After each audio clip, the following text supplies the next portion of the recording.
welcome to our Mercer Premier Digital Platform webinar and live stream series. We are joined by Luna Corbetta, Julie Van Waveren, and John Roberts.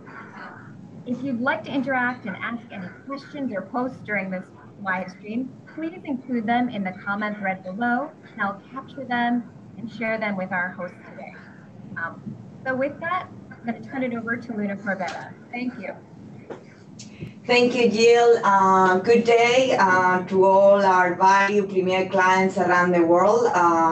We're very excited to have a dialogue and a conversation with all of you. I'm going to introduce myself and then introduce my colleagues. I am part of the DNI network team. I chair the DNI Latin American network, and I'm also part of the Premier Global Program. So the Premier Digital Platform is very close to my heart, and I truly believe in the power of connecting clients and convening, leveraging digital platforms like this.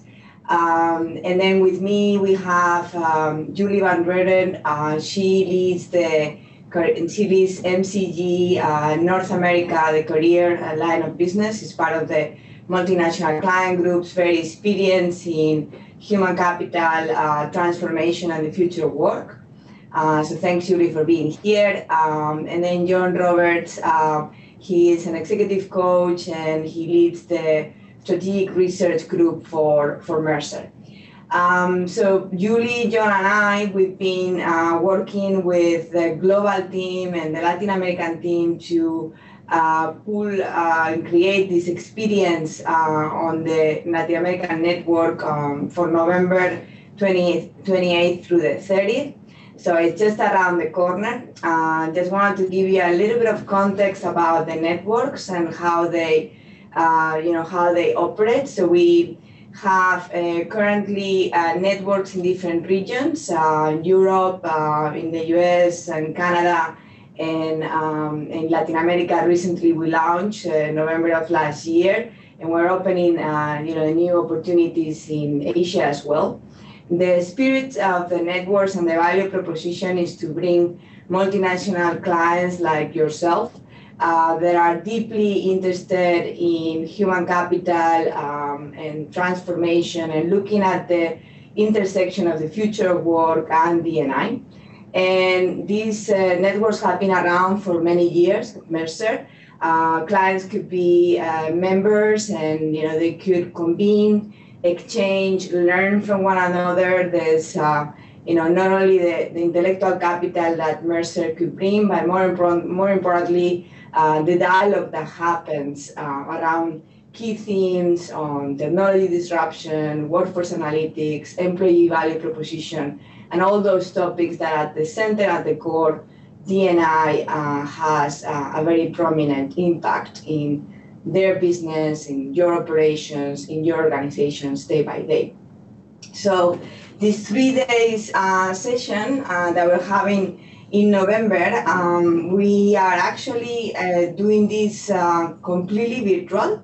So like the session that we're having today. So it's very exciting. It's also gonna be experimental. We're all gonna learn from this. And it's targeting the Latin American executives and practitioners across functions, and D&I, HR, the business, but we wanna go global. We wanna take advantage of us being flexible and just can dial in from anywhere in the world and make our world smaller through the digital enablement of just be in front of a camera with a phone line close by. So we want to create an experience where we're gonna bring keynote and high intellectual stimulating topics. We have Rich Donovan to kick off the event with John on his amazing point of view on the people with disabilities market and Unleash Different, the book that he released recently, a very fresh and innovative perspective of understanding the impact that D&I has on the business and the opportunity in the market. Then we'll go into a set of webinars, from LGBTQ and some interesting topics. Some of them are going to be addressed in Spanish. Some of them are going to be conducted in English. And then we'll go into the coaching moments, and I let John in a minute to go through this. So that's kind of day one. And day two is very exciting because we're going to have Julie and some other design thinking facilitators do a virtual design thinking session on the future of work, identifying some key personas, etc. And I think the underlying theme of this virtual session is how, from the supplier to the consumer, we can integrate D&I through the value chain. So, the intersection between D&I, the future of work, and then having some self-reflection through the coaching moments into what can we do better, how can we actually, exercise inclusion as leaders, and how can we bring an even more inclusive enterprise. And we very much hope to end the last day with Pat Milligan, head of MCG, and the architect on When Women Thrive, and most likely we're closing, and we have a great keynote with the CHRO of Dell, Brian, talking about the future of work. So again, panel sessions on the Me Too movement, from Pam Jeffers and some other thought leaders on the topic. So I'm just very, very excited. So I would like to have Julie to go a little bit deeper into the future of work, kind of what is our point of view, how are we planning to connect the dots, and specifically how the session on design thinking will work. So can you tell us a little about it? I don't know if you are on mute, Julie. Sorry. Can you hear me now? Yes, very good. Go ahead. I'm excited about all this. So hi, everyone, and thank you, Luna. So if we think about D&I and our businesses in the next 3 to 5 years, D&I is at the center of what we say the future of work and workforce for the future, no? And it's in the center of preparing our organizations on what transformation looks like from a digital disruption. How do we innovate at the core of our businesses? How do we relate with our consumers and change our businesses more aligned to our consumer needs, business demographics, etc. So when we think about D&I and we think about the future, our point of view is that it's intrinsically related, no? And the question would be why? Why is it? No? And we've been doing extensive research on this, as Luna was sharing, and we'll share much more details during our days of the D&I network. Research with the World Economic Forum and planning for the future of countries and organizations and of people. We've been doing research around women and their impact with When Women Thrive. We've been doing research with our partner company, Oliver Wyman, or business strategies around the future of work. And what we've learned over time is that when we hear CEOs of multinational or large organizations today, what they're increasingly realizing is that in order to deal with all this disruption and innovation and transformation in our businesses, and to grow our businesses in the next 3 to 5 years, we need a workforce that is very rich in diversity. And when we think about diversity, it's diversity of thought, of background, and experience. And this means multifaceted, a talent ecosystem of free agents and also a crowdsourced talent. It could be even multi-generation or multicultural. All the differences in diversity that will impact harder the business in terms of agility, employee experience, customer experiences, and innovation. So that is part of what we hear during the webinar on workforce or the future of work and D&I. And we also have some conversations very specifically on, if we think workforce for the future and D&I, what does it mean on the human side of this? No? And when we touch the people and individuals, what should we be thinking of? And we'll share some concepts, like, for example, on personas, on how we can learn better what our employees and people needs are, their interests, how they are aligned, and how we can work around that just to make sure that when we are thinking of addressing or solving future people issues and our D&I agenda, they're related and linked, and that they have a meaningful impact in the coming years. So that is mostly it. And as Luna was saying, I always like to say that the future is the future because it's a moving target, right? So we don't have all the answers and all the solutions. So the design thinking workshop that we do in the D&I network is trying to address that, is thinking together as colleagues, as peers in Latin America or globally. What are we trying to solve for in the future of work and talent and D&I agenda in the coming years? And how can we share some thinking on how we could solve that? Or what could we be doing to generate some impact and change in that agenda? So hope to have you all there, really excited about that workshop and specifically have deeper conversations on the impact for the future. No, thanks so much, Julie. And I think, so John, you and I had very good reflections about how do we make this network experience really personal. So, we have HR executives, business executives, D&I practitioners with over 90 folks that have registered.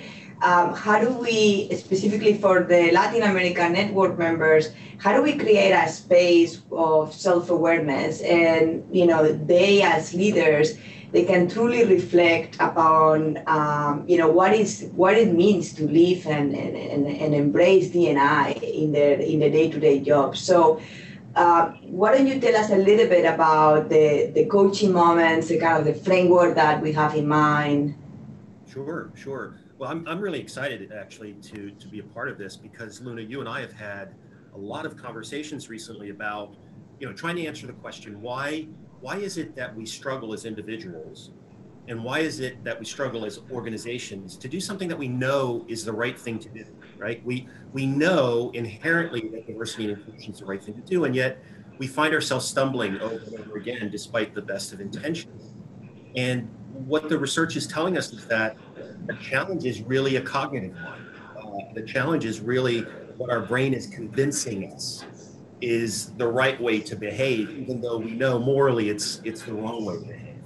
And so the best way to sort of overcome those kinds of cognitive challenges is to structure conversations in a way that help our brain hear what it needs to hear and then engage with the information powerfully enough that we can actually change behaviors and ultimately do the right thing. So what I said about doing was identifying ways in which some really interesting innovations have been brought to bear on what could be called crucial conversations or critical conversations. And the framework we're going to be sharing is called See, Say, Do, which literally is sort of like I see something, I say something, I do something. And it's a very straightforward structure, which will allow the participants to reflect on a challenge they might be facing or an opportunity that they think is emerging inside their organization to embrace diversity or to approach inclusion in a different way. And as we go through the See, Say, Do structure, it will allow them to really listen to what others in the group say about the opportunity and interpret that opportunity for them, and ultimately get them to a point where they can honestly embrace the opportunity for moving forward and commit to behaving differently themselves. So essentially what the See, Say, Do structure allows us to do is to confront our biases, which we all have. And we have these biases, whether they're part of personal conversations or emotional conversations, or even just straightforward decisions we have to make as leaders inside our teams. And the problem is we can't see those biases. So the structure allows us to sort of outsource conversation to others who then sort of in an unbiased way, because it's not their situation, talk about it. And it sort of forces us into this reflective moment that allows us to pause just long enough that we don't allow our biases to outrun us, so to speak. And what's so interesting about this, and I think what's going to be very productive for everyone, is not only will we be able to address at least one challenge or opportunity in the coaching moment, but everybody will walk out with a new framework that they can literally apply for their team right away. It's such an easy, straightforward approach that it's quite remarkable that it's not even more widely used. But I think people who participate in it will walk away saying, I can absolutely do this. I can use this structure for my management meetings. I can use this structure for one-on-one conversations I have with people. I can use this structure for when I need to make a tough decision and I want to include more diverse perspectives. And it will actually get me to a place where I feel better about the decisions I have to make. And in many ways, by using this structure, you're actually modeling inclusive behavior and inclusive leadership. So I'm really excited to introduce you to the group. I think everybody's going to find it to be an exciting sort of challenging but useful interaction. And it will make it very personal because we can literally take a look at things that I think we all as leaders kind of struggle with. Yeah, no, I love it, John. I think, Julie and John, this is our aspiration is to touch, the macro thinking, to talk about the big themes, to roll up our sleeves, to work on personas for the future work, to listen in, but also to create this community. And, our network members, Latin America and globally, they're such a wonderful group of executives and leaders that are deeply committed. And how can we create a rewarding experience at a personal level, at an organizational level, so that we came out of that session with very tactical but also strategic themes that they can apply and they can enable in their organizations. So this is great. We invite you, all of you, to consider joining us. If there's any questions, if you want to have more details around the agenda, we want to make it very flexible for you so you can pick your own adventure, as John likes to say, meaning there's some sessions going to be open, there's some sessions going to be more working session related. So, just let us know if you have any questions. And Jill, back to you. I'm not sure if there have been any messages through the chat. We are delighted and excited to meet you in a few weeks. Virtually on the network. So. Thank you so much, Luna, Julie, and John. Appreciate you taking the time to tell us all about this exciting upcoming virtual meeting. If you're interested in registering, please see below in the article page underneath this live stream, where you were able to register, learn more about the event, hopefully sign up, and attend one of these great sessions. Thank you for joining us today. Thank you. Bye. Thank you. Take care. Bye-bye.